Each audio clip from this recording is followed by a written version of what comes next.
প্রাকৃতিক ঘরোয়া উপায়ে লিপস্টিক কিভাবে তৈরি করা হয় চলুন আপনাদের দেখাই।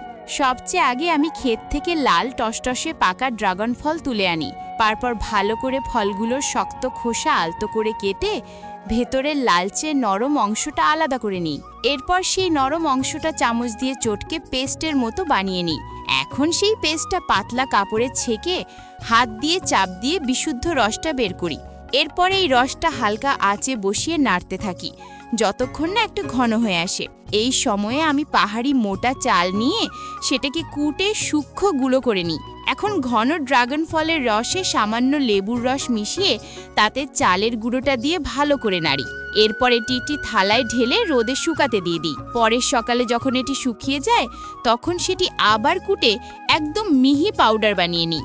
এবার এক পাত্রে মৌমাছির চাক থেকে পাওয়া প্রাকৃতিক মোম আর চা গাছের ফল থেকে পাওয়া ক্যামেলিয়া অয়েল হালকা গরম করি। এরপর ঠোঁটের যত্নের জন্য দিই ভিটামিন ই আর সুবাসের জন্য কিছুটা গোলাপ জল।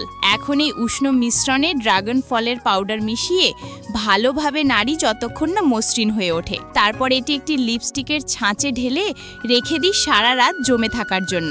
সকালে দেখি তৈরি হয়ে গেছে আমাদের প্রাকৃতিক ফলের লিপস্টিক, যা শুধু ঠোঁটকে উজ্জ্বল করে না, ঠোঁটে এনে দেয় প্রকৃতির ছোঁয়া আর ভালোবাসা। কে কে এই লিপস্টিকটি নিতে চান কমেন্টে জানিয়ে দিন।